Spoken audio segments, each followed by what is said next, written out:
بسم اللہ الرحمن الرحیم۔ اللہم صلی علی سیدنا و مولانا محمد وعلی آلہ وصحبہ وبارک وسلم۔ السلام علیکم ورحمۃ اللہ وبرکاتہ۔ میری طرح آپ نے بھی اکثر دیکھا ہوگا کہ جب بھی کہیں پر کچھ افراد کچھ لوگ اکٹھے ہوتے ہیں، وہ کوئی شادی بیاہ کی تقریب بھی ہو سکتی ہے، وہ ویسے کوئی دعوت ہو سکتی ہے، کوئی ڈنر، کوئی لنچ، کوئی بھی ٹی پارٹی، ہائی ٹی، کچھ بھی، کوئی منگنی کی تقریب ہو سکتی ہے، نکاح کی ہو سکتی ہے۔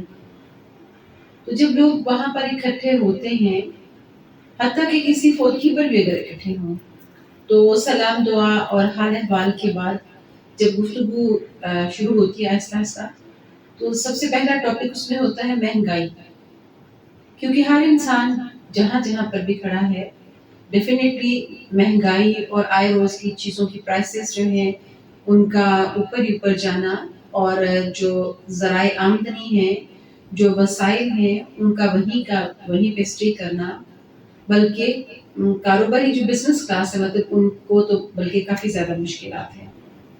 تو پھر اپنی زندگی کو مینٹین کرنا، بچوں کی اسٹڈیز، کھانا پینا، رہنا سہنا، پہننا اوڑھنا، ہر چیز مطلب کوئی بھی چیز ایسی نہیں ہے کہ جس کی پرائسز آسمانوں تک نہیں جا رہی ہیں۔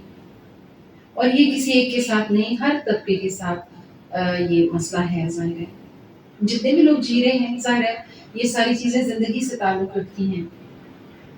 اس کے علاوہ پھر مسائل شروع ہو جاتے ہیں، گلے شکوے شروع ہو جاتے ہیں، پھر اپنے رشتہ داروں کے، دوستوں کے، ملنے والوں کے، ہمارے یعنی آس پاس میں جتنے بھی رشتے ہو سکتے ہیں انسانی، اس کے حوالے سے شکوے، شکایت، گلا، اس طرح کی چیزیں شروع ہو جاتی ہیں۔ پھر اس کے بعد تیسرے نمبر پہ وہ گناہ سرزد ہوتا ہے جس کے بارے میں قرآن پاک نے بہت سخت الفاظ استعمال کیے ہیں۔ رب کعبہ نے فرمایا کہ غیبت کرنا ایسا ہی ہے جیسے کسی کا اپنے مردہ بھائی کا گوشت کھانا۔ اس کے باوجود یہ ہماری ڈیلی جو لائف ہے، روٹین اس کا ایک حصہ ہے۔ بات آپ کے منہ سے نکلی نہیں اور بنا پیر بنا پر کے وہ ہر جگہ پھیلی نہیں۔ اور سم ٹائم آپ بہت سادگی سے کسی سے کوئی بات کر رہے ہوتے ہیں، اور آپ کسی بھی ایک ملنے والے یا سو کال دوست کو آپ کہتے ہیں کہ فلاں سے میری بات ہوئی، فلاں بہت نائس ہے، اور چند لمحوں میں آپ کو پتہ چلتا کہ آپ نے کسی کے بارے میں اظہار رائے کیا ہے، کچھ اچھی بات کی ہے، تو وہ فوراً بات ٹریول کر کے وہاں پہنچی ہے جہاں اس شخصیت کے تعلقات شاید اچھے نہیں ہیں۔ ہم اتنے بے حس اور اتنے ظالم ہو چکے ہیں کہ ہم کسی کی تعریف سننے کے لیے تیار ہی نہیں ہوتے۔ ہاں، ہم کسی کی خرابیاں سننے کے لیے ہر وقت تیار ہوتے ہیں، ہم کسی کی برائیاں سننے کے لیے ہر وقت تیار ہوتے ہیں، اور ہم اس کے بارے میں کچھ جانتے ہیں یا نہیں جانتے، اس کو اچھی طرح سے ہمیں کوئی احوال معلوم ہی ہے یا نہیں، اس کی زندگی کے بارے میں، اس کی شخصیت کے بارے میں، مگر اس میں اپنا حصہ ڈالنا اپنا فرض سمجھتے ہیں۔ تو ظاہری بات ہے وقت کے ساتھ ساتھ اسی لیے موسموں نے بھی اپنے رنگ بدل لیے ہیں۔ اب نہ بہاروں میں وہ رنگ رہے ہیں، نہ سردی کے موسم میں وہ رونق ہے، نہ گرمی کے موسم میں وہ سکھ ہے جو کہ پہلے زمانوں میں ہوا کرتے تھے، جو ہم کتابوں میں پڑھتے ہیں، جو ہم اپنے بزرگوں سے سنتے ہیں۔ اب دیکھیے نا، وہیکلز جیسے سڑکوں پہ بڑھ گئے ہیں، جیسے فیکٹریز، کارخانے بڑھ گئے ہیں، تو پولوشن بھی بڑھ گئی ہے۔ جتنی گاڑیاں دھواں چھوڑیں گی، جتنے انورٹرز، اے سیز کے جو آؤٹرز ہیں وہ ہیٹ چھوڑیں گے، تو فضا تو اپنے آپ کی آلودہ بھی ہوگی، اور اس میں موسم کے حساب سے موسم کے مخالف چیزیں بھی ہوں گی۔ جیسے آپ نے دیکھا ہوگا کہ جن دنوں کووڈ تھا، نو ڈاؤٹ کہ زندگی رک سی گئی تھی، ٹھیک ہے، اور ہمارے سڑکیں، گلیاں، بازار، میرج ہالز، مارکیٹس، ہر چیز، یعنی جہاں جہاں ہم عام زندگی میں موو کرتے ہیں انسان، سب جگہیں بے رونق ہو گئی تھی، مگر آسمان کا رنگ بدل گیا تھا۔ اور آسمان کا رنگ محض اس طرح نہیں بدلا تھا کہ کوئی ناراضگی اللہ کی ظاہر ہو رہی تھی، بلکہ آسمان نکھر گیا تھا۔ صاف ستھرا روشن، آسمان کا رنگ ہی کچھ اور تھا، بلو جو اس کا کلر ہے وہ بہت حسین تھا شیڈ، اور اس کے بادل بھی نظر آتے تھے اپنے اصلی رنگ و روپ میں. مگر جب ظاہر بات ہے فیکٹریاں اور کارخانے چلتے ہیں، rickshaws, cars, vans, buses, trucks, motorbikes, different جتنے بھی یعنی ذرائع آمد و رفت ہیں اور جو باقی اس طرح کی چیزیں ہیں، وہ انہوں نے فضا کو بہت آلودہ کیا ہوتا ہے.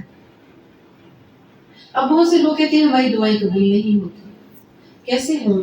جب ہم افراد جیسے سڑکوں پہ وہیکلز کے بہت زیادہ رش سے فضا آلودہ ہوتی ہے ان کے دھوئیں سے، اسی طرح ہی ہم اپنے منہ سے جو باتیں نکالتے ہیں، ہم جو انگارے برساتے ہیں، ہم جو پتھر برساتے ہیں، ہم جو کانٹے پھینکتے ہیں، پھیلاتے ہیں، ان سے بھی تو فضا آلودہ ہوتی ہے. عرشوں کی طرف ہماری دعائیں کیسے سفر کریں؟ راستے میں یہ سب گندگیاں آ جاتی ہیں، اس لیے دعائیں قبول نہیں ہوتی. غبار اتنا زیادہ پھیلا ہوتا ہے کہ وہ رکاوٹ بن جاتا ہے نا.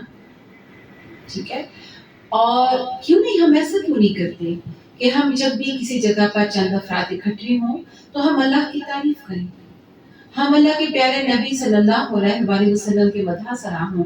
اور اس کے لیے کوئی یہ نہیں کہ ضروری آپ نے وہ حسن قرات یعنی آپ نے تلاوت کرنی ہے قرآن پاک میں کسی سورہ مبارکہ کی خوشن ہانی سے، یا آپ نے کوئی حمد شریف جو ہے وہ سنانی ہے، یا آپ نے کوئی نعت شریف کسی لے میں اور سر میں پڑھنی ہے. ایسا تو نہیں ہے. ہم صرف اتنا بھی تو کر سکتے ہیں نا کہ ہم کہیں کہ سبحان اللہ، اللہ کتنا مہربان ہے کہ اس دنیا میں کتنی کتنی خرابیاں نہیں ہو رہی، پھر بھی آسمان کھڑا ہے، پھر بھی زمین میں اناج اگ رہا ہے، پھر بھی درختوں پہ پھل پھول اور پتے جو ہیں وہ کھل رہے ہیں ہر دن، پھر بھی نئے بچے پیدا ہو رہے ہیں، نئے انسان پیدا ہو رہے ہیں. یعنی ہر نیا بچہ جب پیدا ہوتا ہے بیسیکلی وہ میسج ہوتا ہے، وہ ایک پیغام ہوتا ہے اللہ پاک پروردگار کا کہ ابھی وہ انسان سے مایوس نہیں ہوا. مگر آپ کو معلوم ہے نا کیوں؟ کہ میرا پروفیشن ہے انفرٹیلٹی میں ایکسپرٹ ہوں، اور میں نے دیکھا کہ یہ ریشو اتنا زیادہ بڑھ چکا ہے ہماری سوسائٹی میں کہ مینس باقی کے افراد جو ہیں وہ سوچ بھی نہیں سکتے ایسا کیوں ہے.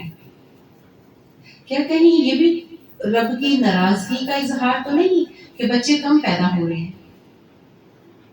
میں پرسنلی بہت سخت اگینسٹ ہوں اس سلوگن کے جو مغرب کی وجہ سے مشرق میں پھیلایا گیا ہے، جو موویز بنائی گئی ان پر ایوارڈز دیے گئے جس میں کہا گیا کہ کھلا نہیں سکتے تو پیدا کیوں کرتے ہو. کیوں؟ یہ دیکھیے اینٹی اسلام یہ سلوگن ہے، کیونکہ رب کعبہ نے، رب العزت نے، رب العالمین نے قرآن پاک میں فرمایا کہ ہر نیا انسان جو پیدا ہوتا ہے، بچہ جب پیدا ہوتا ہے اپنا رزق ساتھ لے کر آتا ہے، اور سم ٹائم بہت زیادہ بھی لے کر آتا ہے اللہ کے حکم سے. یہ ہمارا دین کہتا ہے. اور وہ کہتے ہیں کھلا نہیں سکتے تو پیدا کیوں کرتے ہو. بھئی کھلانے کی انسان کی کیا اوقات ہے؟ کیا انسان کھلا سکتا؟ انسان کچھ بھی نہیں کر سکتا.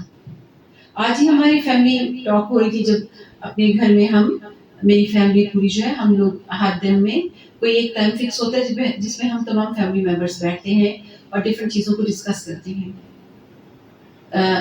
میرے ہسبینڈ کیونکہ ایک بزنس مین ہے تو بہت پریکٹیکل آدمی ہیں، مگر کئی مرتبہ ان کو میری باتوں سے اتفاق کرنا پڑا.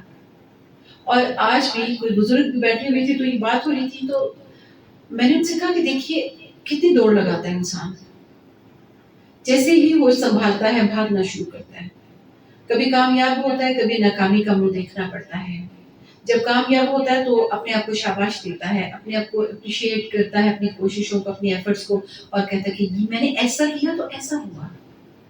اور جب کبھی ناکامی کا منہ دیکھنا پڑتا ہے تو کہتا ہے کہ پتہ نہیں اللہ میرے ساتھ قدرت کیوں ایسا کر رہی ہے، یا اللہ ایسا کیوں کر رہا ہے، یا میرے فلاں جو ہے نا رشتہ دار یا فلاں لوگ جو جادو ٹونا کر رہے ہیں ان کو تو میرے سے حسد ہی بہت ہے.